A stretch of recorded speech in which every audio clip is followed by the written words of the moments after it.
This week on Life and Faith. We have been getting better every decade in terms of reducing poverty, the numbers of murders, rapes, airplane crashes, any indicator you want. The world has been getting better. We get compassion fatigue because the news only actually brings to us the terrible things. So we lose perspective and we think nothing is changing. I am not making a difference. My donation didn't make a difference, and we give up. Perspective nourishes hope. We have entered into an amusing ourselves to death moment in history. It doesn't make sense to me. If there is God, God's supposed to be free. I was 100% sure that I was sacrificing on the altar of truth my only chance for happiness in this world. Miracles don't necessarily change anybody's mind. It just gets their attention. And so I had to run with my child on my back, the ESA army coming behind us. I said, gee, Uncle George, this is luxurious for a communist. Son, he said, nothing's too good for the worker, nothing.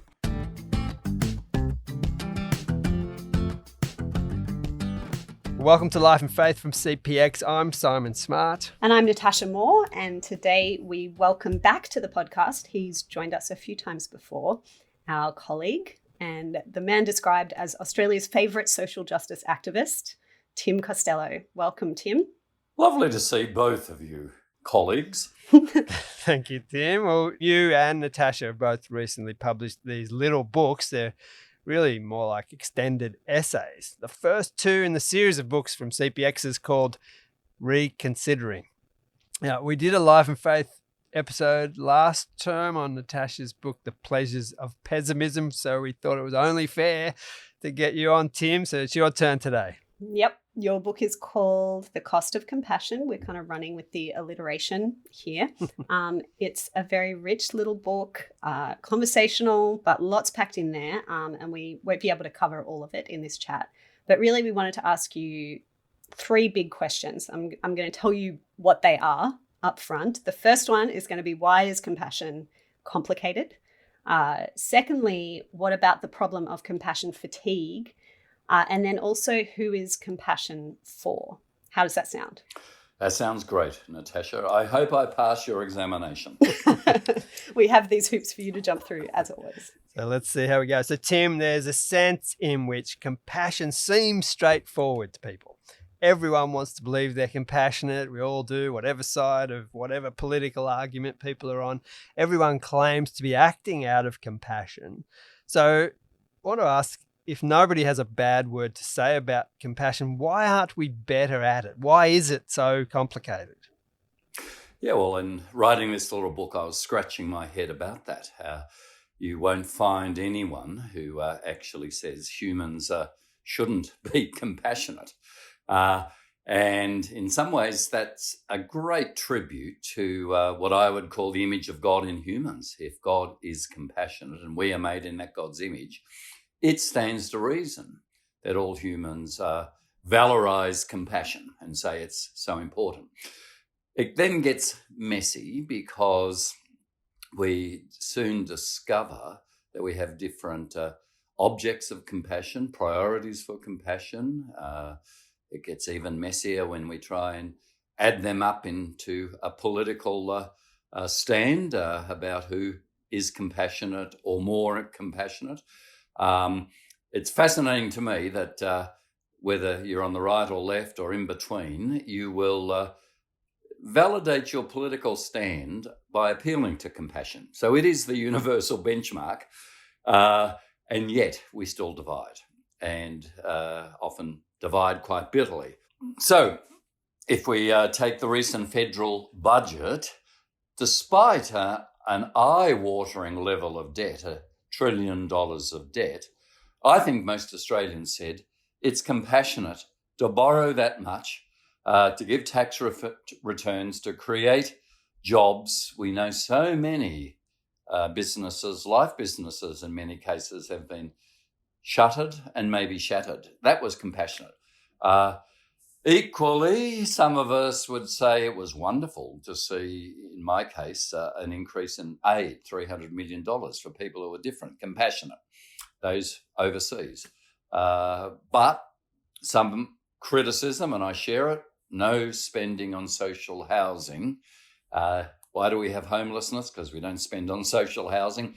That wasn't compassionate. So suddenly we're all appealing to compassion, but we're making different political judgments. So, I mean, part of it then is that there are so many competing demands on our compassion. But is it also that, as humans, you talk about how natural compassion and empathy are, but we have a lot of other natural responses as humans to other people. So as part of the problem or the challenge that compassion sort of has to compete with some other less noble impulses? Yeah, look, I would say that the plausibility structures say, yes, compassion is very important, but it's back in the queue.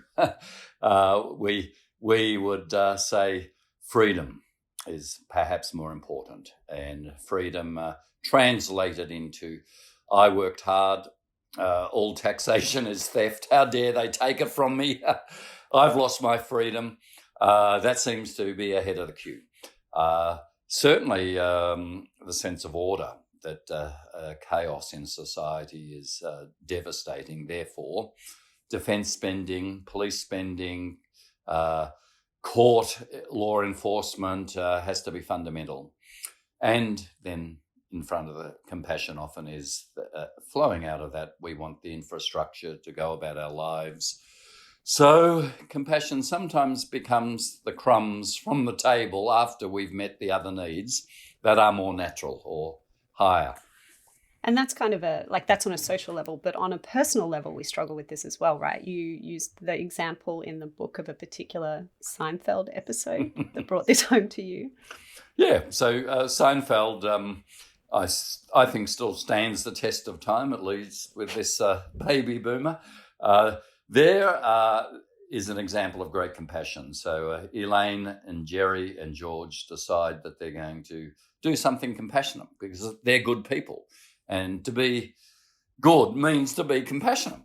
Jerry ends up volunteering for a person who's shut in, but actually gets a little sidetracked with self-interest because he's going to collect these rare records that this man's going to throw out. So you start getting mixed motives. George only lasts a day volunteering, meeting an elderly person, because this elderly person is very reconciled to his own death, and George is terrified of death and ends up in the most extraordinary irrational argument with this person and gives up. How can you be grateful when you're so close to the end? When you know that any second, poof, bam-o, it could all be over. I mean, you're not stupid. You can read the handwriting on the wall. It's a matter of simple arithmetic, for God's sake. I guess I just don't care. What are you talking about? How can you sit there and look me in the eye and tell me that you're not worried? Don't you have any sense? Don't you have a brain? Are you so completely senile you don't even know what you're talking about anymore? Wait a second, where are you going? Life's too short to waste on you.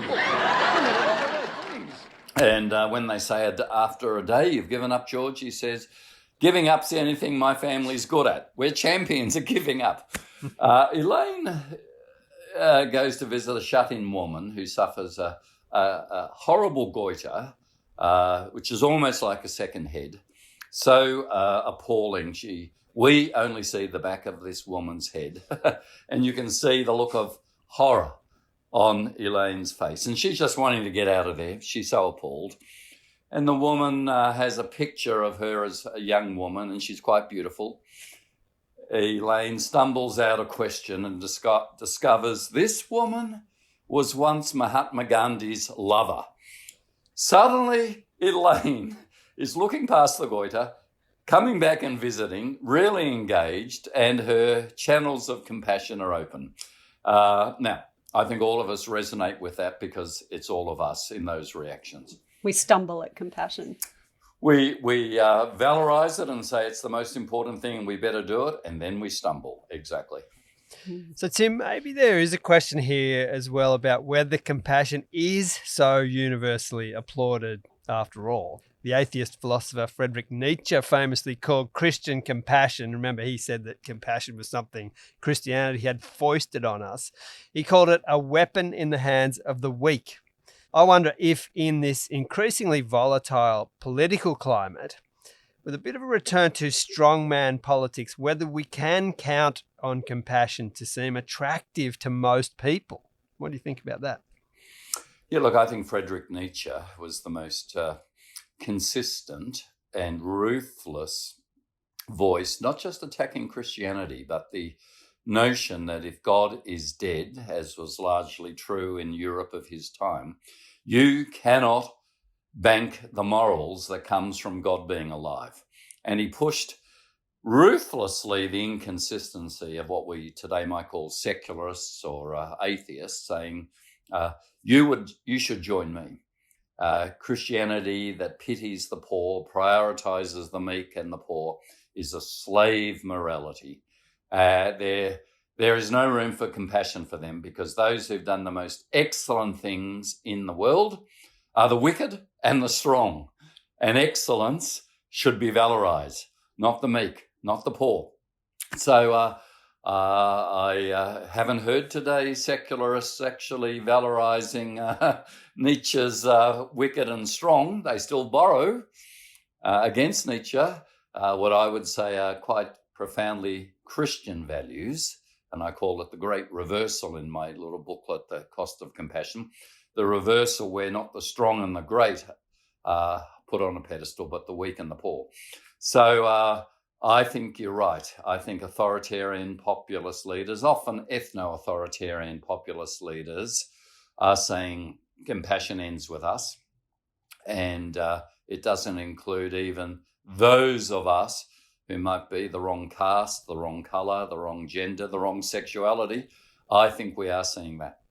So is the great reversal still with us, even though people might not be as sort of sold up to institutional religion? But is there a sort of a way in which that remains attractive? I mean, it's certainly counterintuitive.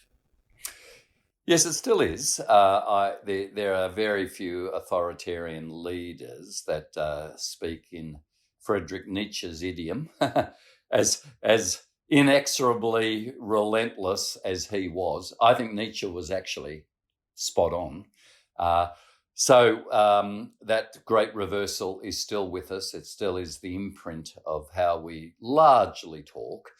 But when you hear language that essentially scapegoats others, we've heard with Donald Trump, it's Muslims, it's blacks.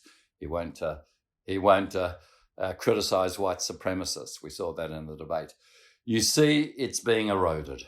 This great reversal, which was so powerful, is actually starting to look like it's built on sand, not on stone, the stone of what Jesus taught.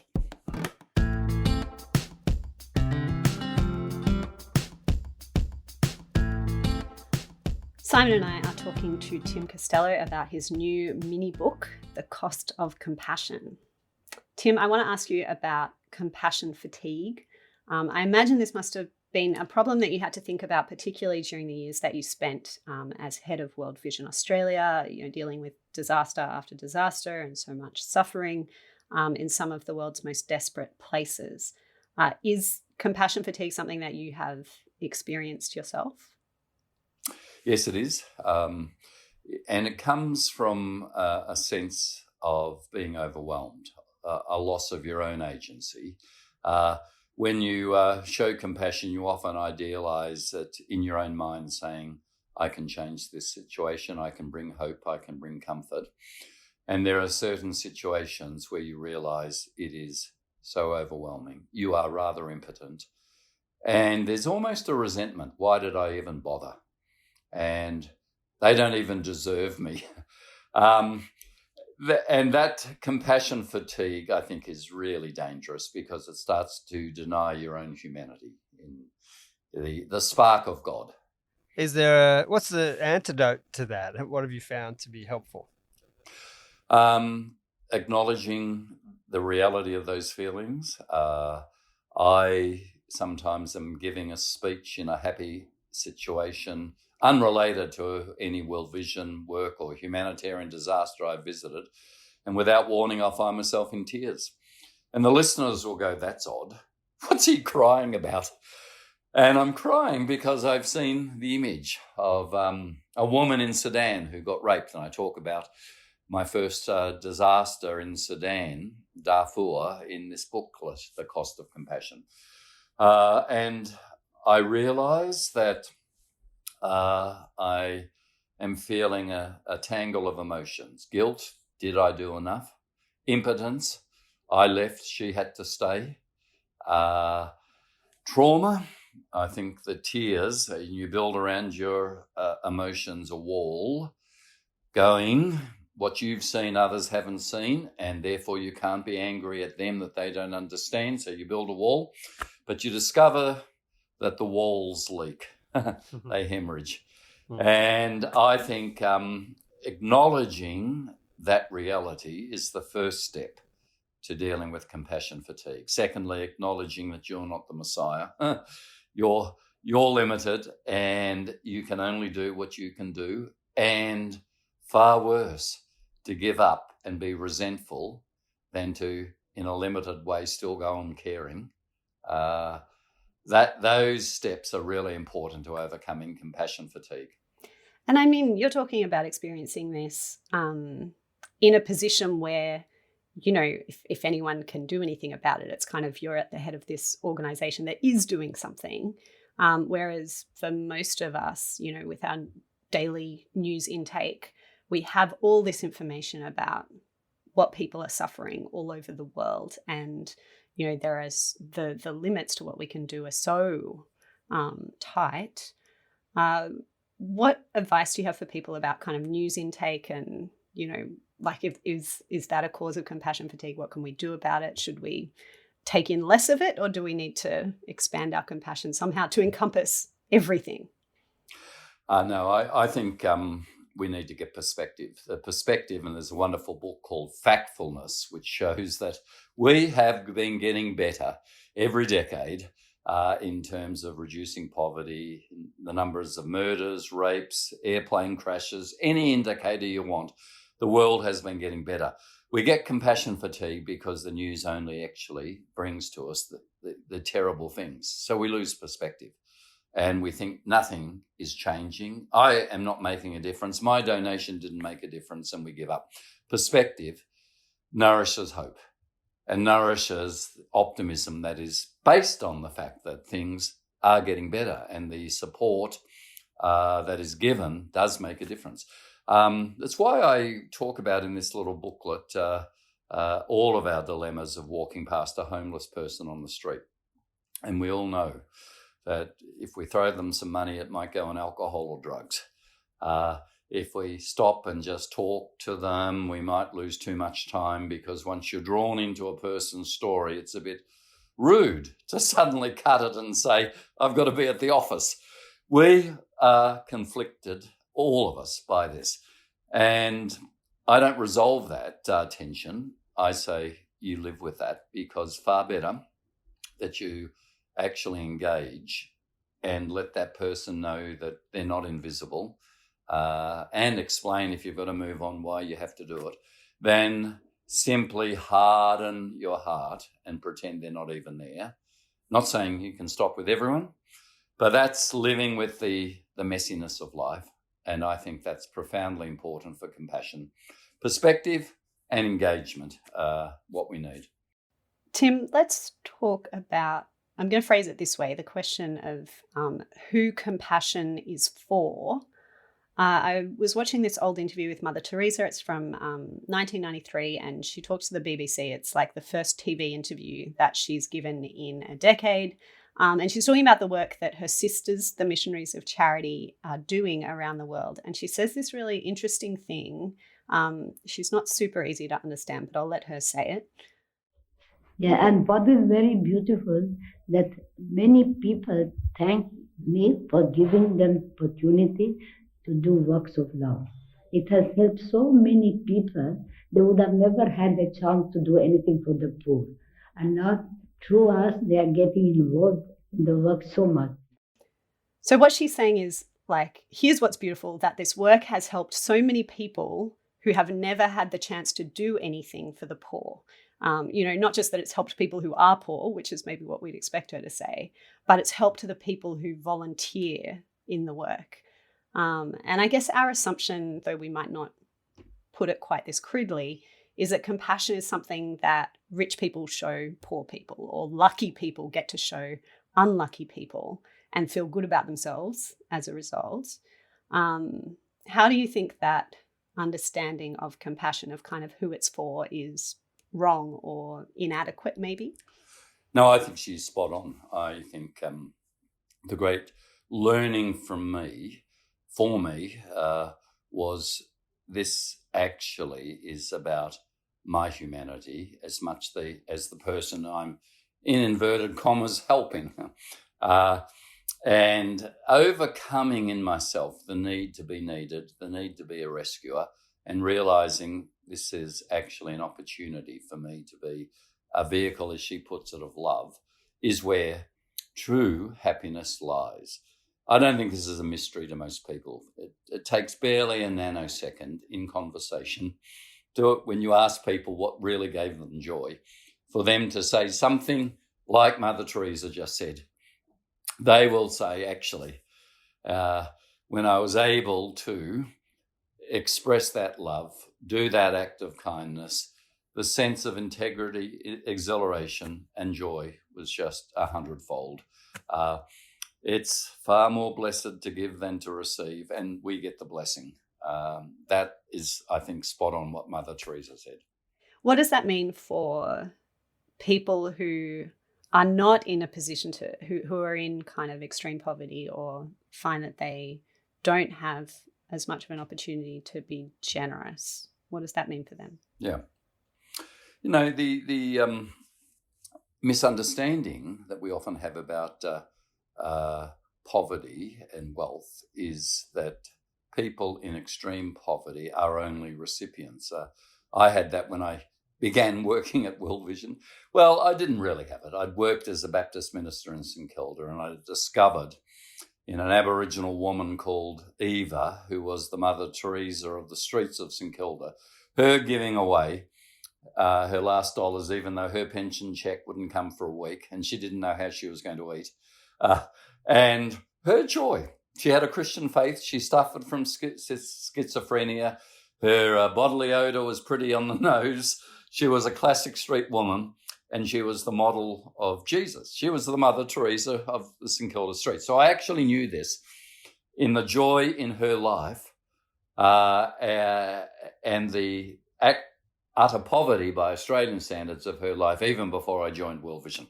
I discovered in poor communities without resources to always give away, friendship, care, kindness.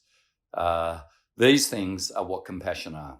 And when you think about all we've got as humans, all we've got is time. And when you give time to a person, which is your friendship, you're giving something that's really deep. And it's an act of compassion to actually give that time. So poor people are as equally able to give compassion and show it. Tim, you mentioned you're a Baptist minister. You've been fighting these battles for decades, and you're still going, which is great. Just tell me a bit about how that Christian story that you absorb informs your kind of efforts in this area. What's it saying to you about that? Yeah, I was a young church attender growing up in a Christian family who discovered the Hebrew prophets. And it was like an electric jolt through my body when I read Micah and Amos. Let justice roll down like a mighty river. What does the Lord require of you to do justice? And suddenly the connection with justice and compassion. And I say in this book, actually, the people who I admired most in my community growing up were people who showed compassion. They were the men who paid the bills and did the renovations on a, as we called them, deserted wife who had kids home back then, or someone who was a widow. And I remember as a young person just being so profoundly shaped and moved by that compassion, then connecting it to the Hebrew prophets, then actually understanding that Jesus and the Apostle Paul stood in the shoes of those prophets, that they weren't some separate category, that this was what they were passionate about. So in terms of Christian faith, it became very clear for me. Has it always worked out? I remember my kids saying to me, and you reminded me of this with that question, Simon, Dad, is there any campaign you've backed that you've ever won? I realised my kids saw me as a loser. And I have to try and remind them that it's faithfulness, not always success, that matters with God. The prophets often led pretty difficult lives. Not a vocation you put out at the careers evening for the kids.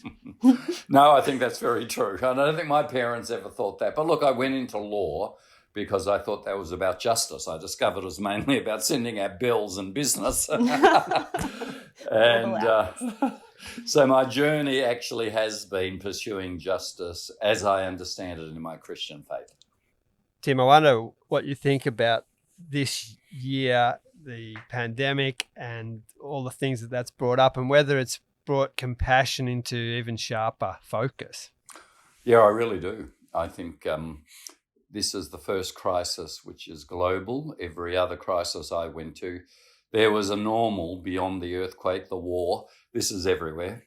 And that global crisis has actually cemented two things. Firstly, we're utterly interdependent, biologically connected by a virus.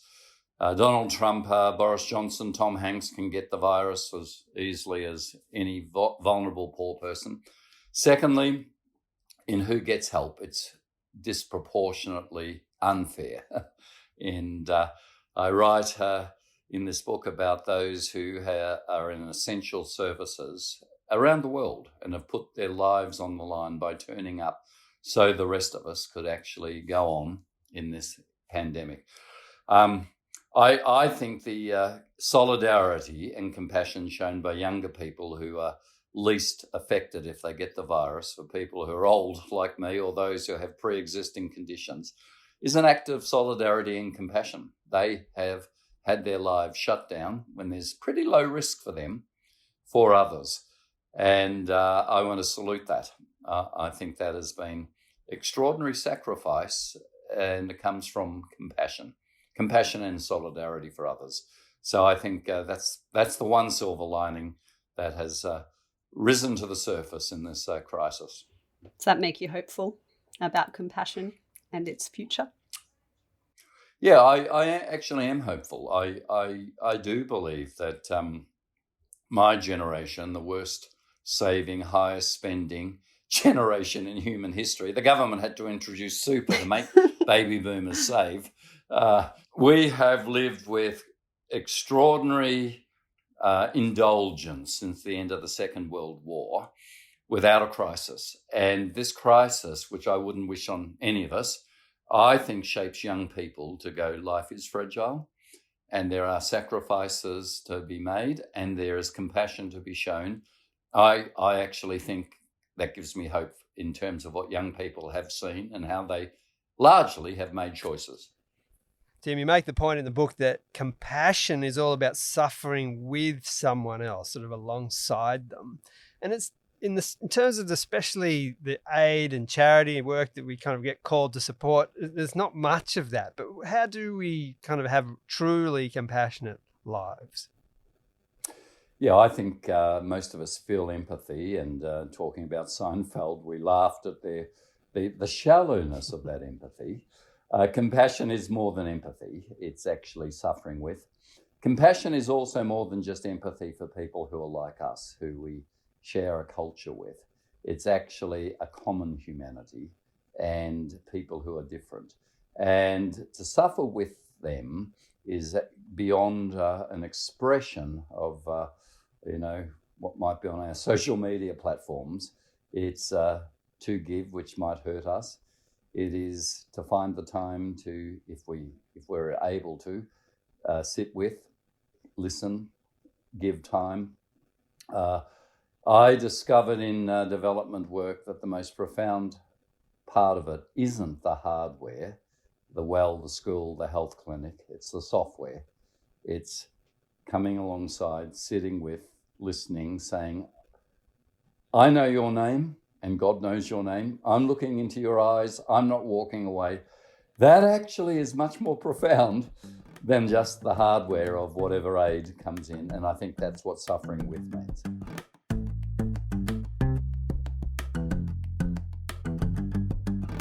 You've been listening to Life and Faith from CPX, and Natasha and I have been speaking with Tim Costello about his new book, The Cost of Compassion. Now, you can get hold of this book along with Natasha's in the same series, The Pleasures of Pessimism. They're little books. They're both fun and thought-provoking, and I really recommend them. They're only $7.99 each, and you can get them from Amazon, Koorong, or Booktopia. Next week. Well, nobody can survey all the world's religions, become equally expert in all of them, experience them all fully for oneself. You'd be 340 years old and have to have 25 PhDs. Like, it's just not possible. And anyone who tries to tell you that their religion is better than everybody else's religion in the world is overclaiming. Nobody can know that. No human being can know that. What we can do instead is to offer each other the best we have.